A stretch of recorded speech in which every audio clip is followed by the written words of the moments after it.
Hey there, I'm Rayan. I'm Ivan. And I'm Will. And tonight, we debrief Race Across the World with some of the most iconic contestants.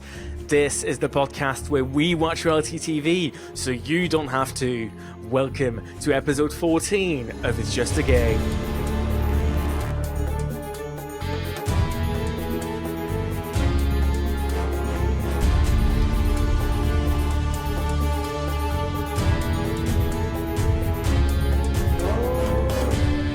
Hello and welcome to episode 14 of It's Just a Game, the podcast where we watch reality TV, so you don't have to. Every week I'm joined by my two pretty best friends. Ivan is here. Hello Ivan, how are you? Hello Ryan, I'm very well, thank you. I'm sat in a dark room talking to some lovely people and hopefully some very lovely travellers. Oh, I know. And Wilf is here with us as well. Hello Wilf, how are you What's doing? going on, Ryan? I'm good. Yeah, I'm good. I have nothing to elaborate on. I don't believe you. You know when someone's like, how's your life? And you're like, yeah, it's good. Like, what do you want? What do you want from me, Ryan? Actually, I have got something really good to tell you guys. Go on. Oh, go on. I got some new slippers and on the side they say Greggs and they've got the Greggs logo on them. That's the best thing that's happened to me for ages. I'm calling the fashion police. Yeah, you already know, mate. They gave them to me. That's... Like that. Woo, woo, woo, woo, woo. Now, if you're just joining us, this podcast is all about reality games. Every week we look at the winning strategies, the most iconic moments, and the best drama. Tonight, we finish our debrief of Race Across the World with two of our favourite players. As always, be warned, we are entering a spoiler zone. If you haven't seen Series 3 of Race Across the World, go away and come back when you're done. If you have seen it, let me introduce our second pair, father and daughter Ladi and Monique. Together, they also went from Vancouver to St. John's in an epic race. Along the way, they saw wildlife, they drove windowless RVs, they cleaned boats, they served pizzas, and they drew an unbeatable bond. They entered the final leg with the biggest budget, but sadly could not quite make up the miles that separated them from the top position. Today, they tell us about the race, their incredible bond, and the memories they shared along the way. Hello, Ladi and Monique. It's so nice to have you here with us today. How are you? Hi. Hello. Oh, honestly, it's just so good to have the two of you here. Like, I was saying when I watched the series, like seeing your relationship, your father-daughter relationship, it was just like, it made me feel all kinds of way. It was like, this is the sort of relationship I wish I had with my father. Honestly, it's just like, it was amazing seeing the two of you. Oh, that's really nice to hear. We've had such positive feedback as well. But obviously, for me and Dad, they're just me and Dad. So, but it's really nice to hear such positiveness. It's really nice. Yeah, the positive feedback has been kind of like a bit overwhelming, but I'm like, really?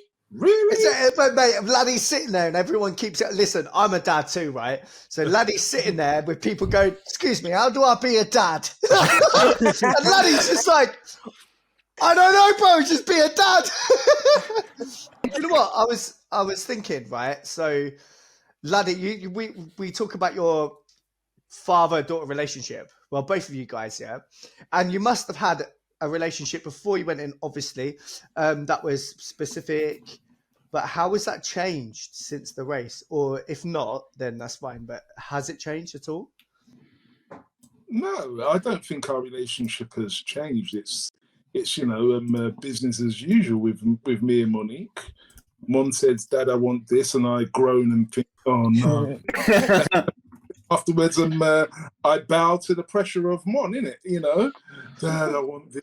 Yeah, okay, but no, our relationship has always been solid. We don't argue, we don't anything else like that. No, yeah, we have differences of opinion, but it's all debatable. That's where it's at the end of the day. It's all debatable. It's all very adult. Yes, all very adult. Admittedly, I'm still the father. Yeah, but outside of that, yeah, it's all very adult. It's all good. But that's, you're saying that as if that's obvious, but I don't think that is obvious for a lot of fathers and daughters, no matter how old the daughter is. To be able to treat Monique like the adult you did throughout the show shows me a huge amount of maturity for both of you. I mean, here am I calling you mature, Laddie. I'm sorry, that's very rude. But you know what I'm trying to say? There's an incredible level of respect that we saw throughout the entire thing. And was that always the case? Or was that earned during the road? I think that I've always had a healthy respect for Monique. Yeah, I mean, she's a very, very savvy, smart girl. However, there are moments in which you think, what the hell? What are you thinking about? I love that. The trip actually kind of like helped me to impart some worldly information and advice that may have, normally gone straight over her head. But it also showed me that, you know what, this girl has got a deeper lot of skills. When I was watching it, and there was such like Monique would do something, and it seemed like it surprised you. Like you thought she would do something in a certain way, and when you gave her responsibility, and then Monique would go out and do it, it was just such like okay, she can. Like it was so nice to watch. Yeah, for me, definitely. So life affirming in the sense that I know that she'll be all right in whatever she's going to do, yeah, and wherever she's going to go. And it's like, you know what, it's almost like pat myself on the back, job done, she can go out, and she'll be all right. And if I'm not there, she's still going to be all right. So yeah, it was really sweet seeing all of those moments and watching it back even more. So it's like, yeah, that's my girl, Well, talking about your adventure, I actually want to talk about your race, because you were incredible in the race, but we know there's a lot of things happening over these 52 days. So I want to know, what was your favorite moment? And maybe we'll talk about your least favorite in a minute. But first, I want to know, both of you, if you had to pick one favorite moment on this adventure, what would it be? I think it's hard to pick a favourite because there are so many, and just as you think, oh, that was epic, something else goes and tops it, and we had such an amazing journey. So it is hard to pinpoint one thing. But I think for me, when me and Dad were canoeing on Waskasoo Lake, that was a top tier moment for me, and I think it's because I got to connect with Dad on a deeper level as an adult, and we probably wouldn't have had that opportunity or done something like that in the normal world. I say the normal world like Canada's not normal, but like in like everyday life, you don't necessarily have the opportunity to like sit down and have a conversation with your dad or your parent about their childhood, why they are the person they are today. And I think it just gave me a newfound respect for my dad. Even though I always respected my dad, I think it just let me have a deeper understanding as to who the man Dad is and why he is the way he is. So I think, yeah, that was quite special for me. Brilliant. Yeah. Like I Amazing. hope my daughters, at some point, I could do something like this with my daughters. Yeah, and definitely. And I think that was one of my main motivations for going on the race, because I don't know when I'm going to have that time with my dad again. And even post race, like as much as we're close, we still got our separate lives. So I really appreciated having that time, not having your phone, not having any other distractions. It was just me and Dad. And I think that's like a core memory that I'll treasure forever. That's so wholesome. Oh my God, I've just died. Oh my God. Wait. This is the question, though. Do you still have wholesome times now? Do you still have times where you meet up and go, no phones, Dad, let's have some time? Or not yet? Do you know what? I can't lie. I do live on my phone, and I do need to get better at it. But in the same breath, since coming off the show, I'm the one that's teaching Dad how to use social media and stuff like that. So, it's, every cloud. I think it's a good thing that we're on our phones. And I think I've done them a bang tidy job with a couple of the posts. So, Hey! So Monique's your consultant now. Honestly, like, your race was amazing, but there must also have been maybe your least favorite moment. What would you say that was in comparison to that? So I think there was a point in Toronto where we were traipsing around Toronto trying to get out to our next destination, and I was very conscious of Monique's foot, her injury, and couldn't be on that foot for some time, and it was just like, oh God, get us out of here, So that was a least favorite moment. I think overall, if you're looking for car shares as well, those were least favorite moments, especially where we got the ride share from Whizzleboss. Yeah, where that was, but Whizzle, that was a great moment for me. But that whole episode being at that gas station trying to get a lift was just really toxic, really toxic. You seem like somebody who's good at building rapport with people. So did you find it awkward, when you was in the car shares and that sort of stuff, or getting lifts? Did you find it awkward? I always I would make Dad sit at the front so he could do all the talking, and I'd sit at the back so I could fall asleep. So Dad's done a really good job of building that rapport with people. I don't know about what you'd say, Dad. Yeah, I mean, listen, I don't mind talking. I'll talk for forever if necessary.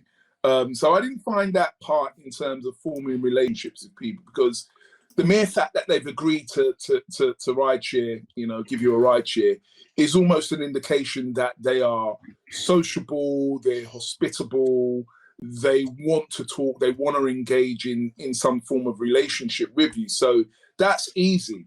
I think it's those who have kind of like blatantly shut you down before you've even said anything, or even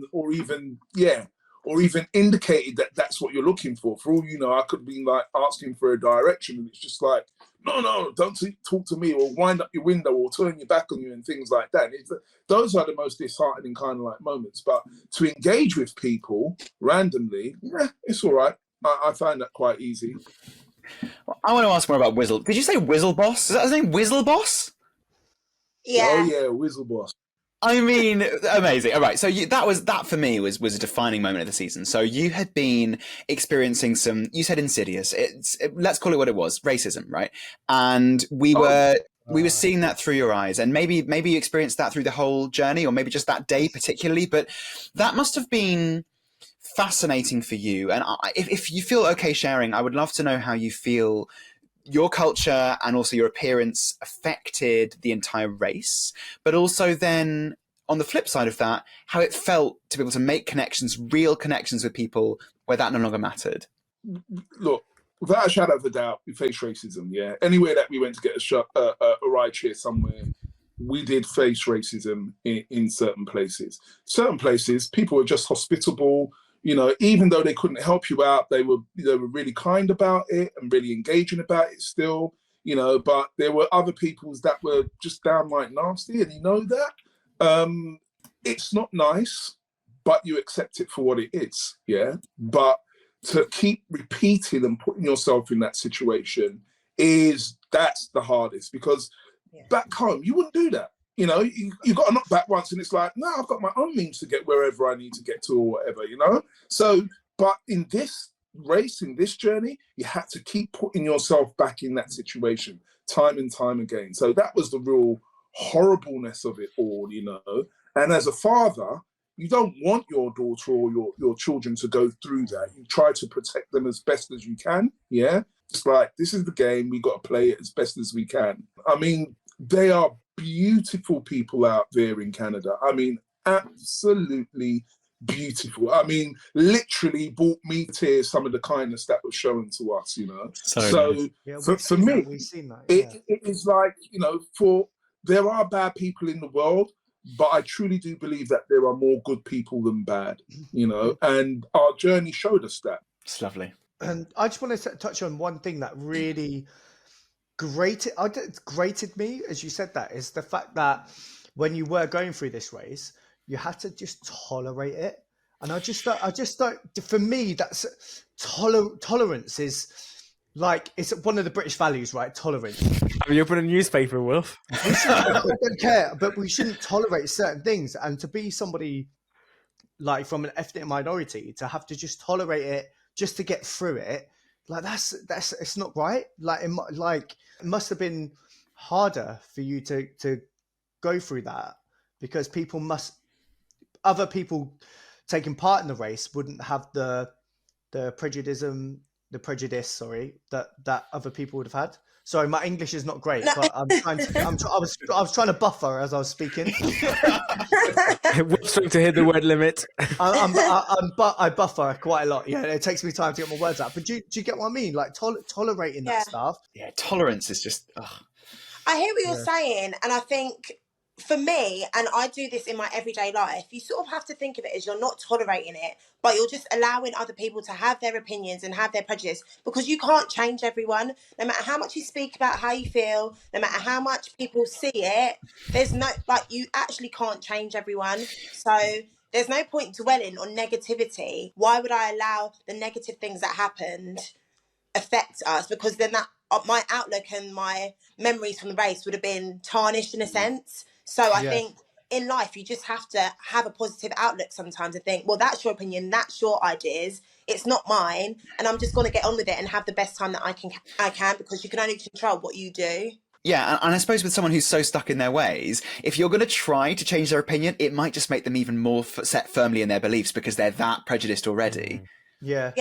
You have to pick the battles. Sometimes there's no point. Just like, I can't change other people's opinions. The only thing I can change is what I do, and I'm going to choose to enjoy this and enjoy this time with my dad, and positive things will happen, like Whizzle Boss and all the other people we met on our way. So, and the thing is, like, we go for it and we do everything we can, but let's not speak about it too much, because then we're playing a card.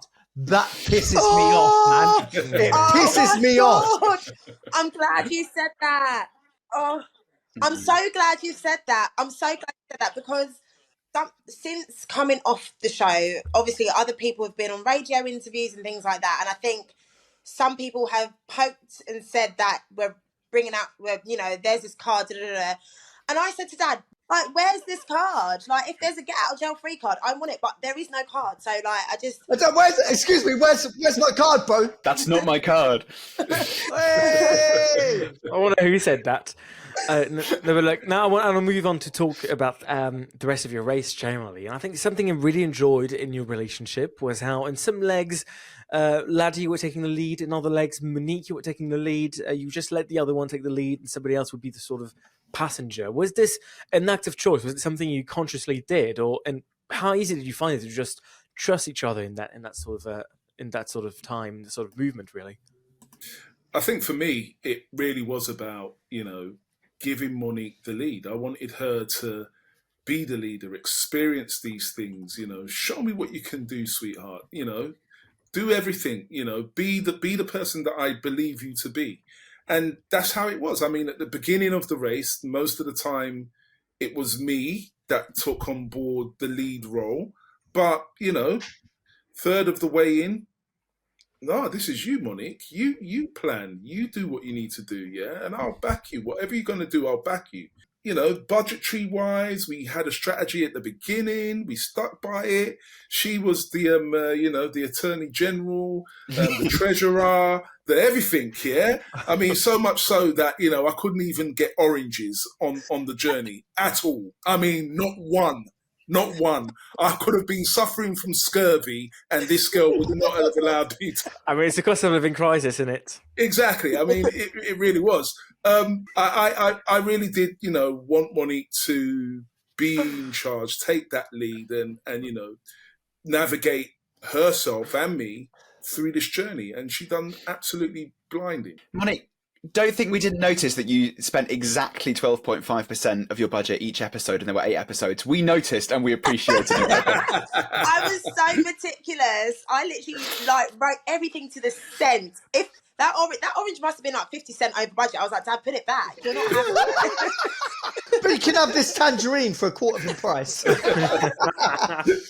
But saying that, guys, like, in terms of your journey, you're talking about your journey. What contestants did you get on with the most? Oh, no, silence! Silence! Oh my God! Come on! I think that we were, for me, because we had shared, we were all going through the same thing. Yeah, you already bond with everybody. But I think for us as father and daughter, we bonded with Kevin and Claudia as father and daughter. Yes, they had their challenges between themselves, and their relationship is very different from our own. However, just another father-daughter relationship there. Yeah, we really bonded with them. It was really cool. Was there any differences between your relationship with your daughter and Kevin and Claudia? Was there Was there anything that you could specifically see? I mean, they've had their own traumatic experiences through life and through, you know, blended families, separated families, and things like that. And so I understand all of that they would be going through there. I suppose that for me, I've always been around my children, always, you know, regardless of what the status of my relationship has been with their mother. I've always been around with my children, and you know, that's a result of me not having that perfect 2.5 family, two parents inside, you know, so my thing was about being around them. Yeah. And that's brilliant, you know, because whenever I meet with friends and they tell me that their parents are still together, I'm like, what? Your parents are together? Like, do you know what I mean? But it doesn't take a perfect family unit to make perfect children. That's right. Do you know what I mean? Sometimes the split in my family was better for me in the long run. So I also think it's down to the individual as well, because me and Claudia were similar in the fact that both our parents were separated at like a young age. But I guess for me, when my parents separated, I was like, oh my gosh, 2 bedrooms, 2 presents at Christmas, 2 birthdays. Do you know what I mean? So I guess that's me as an individual. My outlook was completely different to someone that thought, oh my God, this is really tough. So I think it's down to the individual as well and how their dynamic, although you may be similar, it could be completely different. yeah.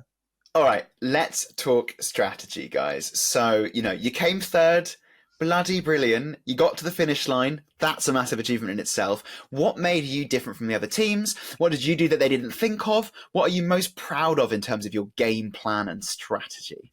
One thing I would say, and I think it helped me and Dad save a lot of money, is I just had to suck it up and camp. We camped a lot.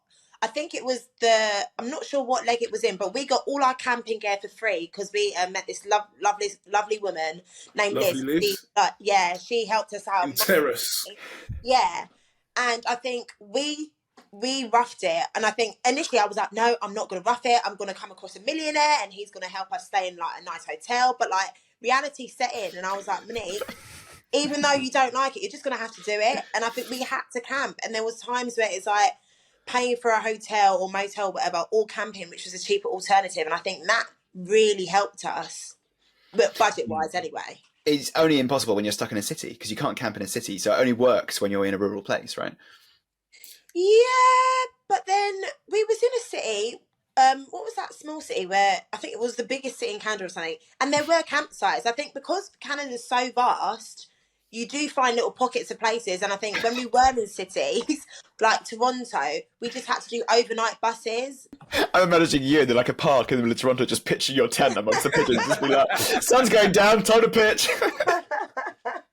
Yeah, I mean, it wasn't quite like that, but we did pitch, and we did see skylines whilst camping because there were like many places where you could camp, and I think we just used that to our advantage, I think. That's awesome. I guess I've got to ask, did you at any point consider maybe using mind games with the other contestants, you know, saying you had more money than you did or stuff like that, or were you always just playing the fair game? I think that we were very particular about what information that we would speak about. Ooh. Yeah, there you go. So, you know, we wasn't broadcasting how much money we had or hadn't got, you know, or had. We wasn't broadcasting, you know, our strategy overall in terms of, you know, budgetary wise or anything else like that. I mean, it was just certain things that we just wouldn't really talk about, you know? And we talk about our journey. We got a lift here, we stayed here, we done this, you know, but outside of that, yeah, you know. You just arrive in Quebec and you're like, oh, how much money do you guys have left? Oh, we've got 12%. What about you? Oh, 98%. We've actually made a profit. Yeah, we had this amazingly lucrative job. You're actually, do you know what I mean? We've actually made loads of money since we've been here. We're thinking of staying on the race forever. Yeah, so I met a millionaire. He let us crash his players. We murdered him, and now we're millionaires. That's how it works. So talking about the journey and the strategies and stuff. If you could do it again, what would you do differently? Oh. I think I wouldn't be so hesitant to get stuck in too early, because I think we learn that along the way, like with decision making. Sometimes we'd and ah about it, and that time that we'd spent dwindling, we'd like miss the last ticket on a bus, for example. Like in Quebec, was it Quebec City? I think Kathleen and Trish got the last ticket on the bus, and it's but we were actually at the checkpoint first, so we were able to leave first. But we spent so much time thinking, oh, maybe this is the best thing, or maybe rather than just going with your gut instinct, that we missed out on little things. So I think if I knew what I know now, if I was to do it again, I'd just be a bit more ballsy from the beginning and just think, go with it. And if it goes wrong, you'll learn the next leg, but just always go for it. Yeah, definitely. I think we ran a great race. Yes, if we had got stuck in very early and made some very snappy decisions very quickly, things would have turned out different, or may have turned out differently. But yeah, like I was pleased with the decisions that we had made along the way. It wasn't like we made some really fundamental, stupid mistakes or anything else like that. No, Oh, well, honestly, it's been brilliant having you. My last question really is, I want to ask, what's next for both of you? I've heard there's a podcast on the way, something like that. Yes, there is a podcast on the way. It's called Generations Unplugged, the Father-Daughter Exchange. And I think me and Dad just love spending time with each other. So we thought, why not do a podcast and just talk about life, travel, and hear it from two different perspectives, generation-wise. So we've got some great guests lined up. And I'll be giving my laddie life lessons. Oh, yeah. Hey, here we go. This is what people have been asking about Laddie's life, haven't they? That's all you get in your DMs, isn't it? What's your life been like, Laddie? How'd you be a dad, Laddie? I don't know, Wilf, I feel like you're asking the question for yourself here. Yeah, I am. How do I be a dad, man? How'd you do it? How'd you do it? Dad, bring out a book. Bring out a manual at the end of the year. Laddie's daddy money. Yay! I love that. Laddie's daddy money. There you go. Before you use that, just know that in the 15 seconds that have occurred since I've said it, we have trademarked it. But look, if you're listening to the podcast right now, you go on your favorite podcast app and you put this podcast in the queue right now and you listen to it next. But yeah, no, thank you so much, Ladi and Monique, for being here with us today. It's been honestly amazing. Pleasure. Absolute pleasure. Such a good duo, like to see on Race Across the World. So yeah, thank you so much. Thank you, guys. Thanks for having us. Thank you for having us. Now we'll be back very soon to chat about reality TV some more on the podcast where we watch reality TV, so you don't have to. If you're listening, you know the drill. You give us a 5-star review, and then you give the podcast that Ladi and Monique have just launched a 5-star review as well. You follow us. If you're watching, you like and subscribe. And if you want to see, the beautiful people hiding behind these incredible voices, you can follow us on social media at itsjustagame.podcast. Until next week, I'm Rayan Rashidi. You can follow me at... Oh, I didn't come up with a joke this time. I'm Ivan. You can follow me at Generations Unhinged, the Ivan and his weird dad story. My name's Will. You can follow me at Laddie's Daddy Manny. I'm Monique, and you can follow me at Monique Renee X on Instagram, TikTok, and Twitter. And I am Ladi Ajayi, and you can follow me at Ladi Ajayi on Instagram, and I do believe on Facebook as well, and on LinkedIn too. I think it's the first time we've ever dropped a LinkedIn on It's Just a Game, and I if love anybody that. wants me as a consultant, £5 million a day, bro. Do it. And from all of us here, it's see you very soon, and goodbye. Bye.